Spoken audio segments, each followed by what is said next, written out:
wanting to achieve something. And we started off talking about how we all want to achieve something, we all want to be something, and you switched into the self-awareness, which I get. But I don't necessarily see the problem with wanting to achieve something. I don't see why it is cast as in the initial part of what you were presenting as a negative, or at least that's how I. No, I'm not saying it's positive or negative. What I'm saying is, can it truly bring human well-being? That's my main question. Can it truly bring human well-being? You might have seen this with many Hollywood celebrities. They have everything they've ever dreamed and all the ambitions they wanted to achieve, but still they're suffering within themselves. Nothing wrong with being involved in the outside world. But what I'm saying is that if your well-being is dependent on outside situations, now this is what's creating a problem. It's the dependency which is creating the problem. Otherwise, if you're not dependent, now you play with the creation. Now you act in the world.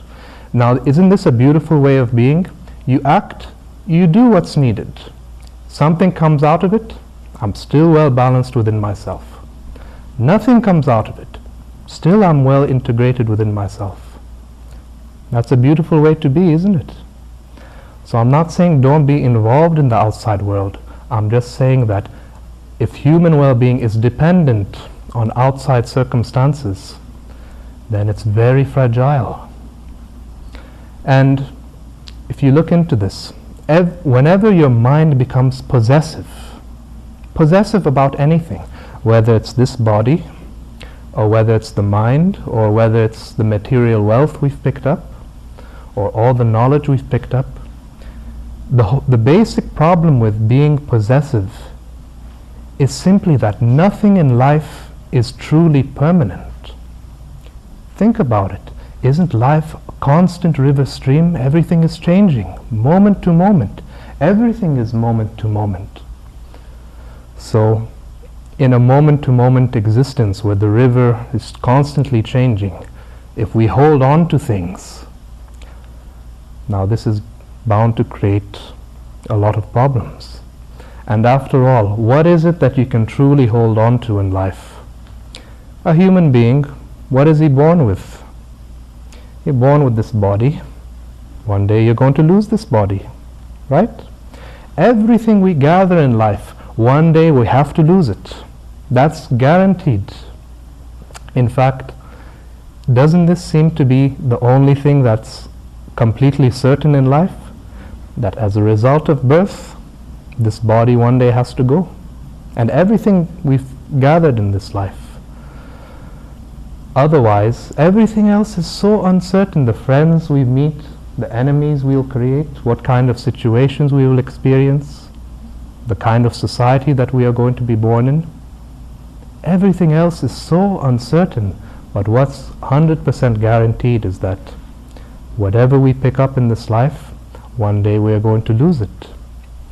So if right from the beginning I have this insight, now the very need to be possessive simply starts disappearing. You become more flexible in life.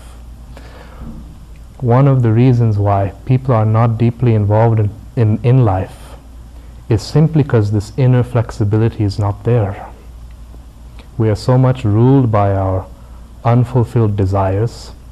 And think about it, how many unfulfilled desires does this mind have?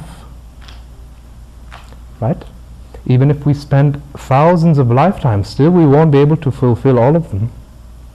Every desire we fulfill, that creates 10 desires. Those 10 desires create 1,000 desires. Those 1,000 desires create 1,000,000 desires. It's like a chain that constantly keeps, like a downward spiral that constantly keeps spiraling itself. Nothing wrong with the desiring process. Just one simple problem is just simply that we are not able to live this life without so many psychological attachments. Now once your mind is free from psychological attachment, now there comes a certain liberation. Does that make sense? So don't think we're trying to reject the outside world. If we reject the outside world, we're not going to be involved. When we say we're involved in life, we mean we're involved in the totality of life. There are some meditators and some yogis who become so absorbed in the inner dimension that they are no longer involved in the world. Like there are some yogis, they'll go very deep into their meditation and they'll come to a state where time has disappeared, space has disappeared, everything has disappeared, but they're living absorbed in their true nature. Something else within you beyond the body and the mind, they're constantly absorbed in that. But they're unable to get up, do ordinary things in the world. That's not a balanced way of being.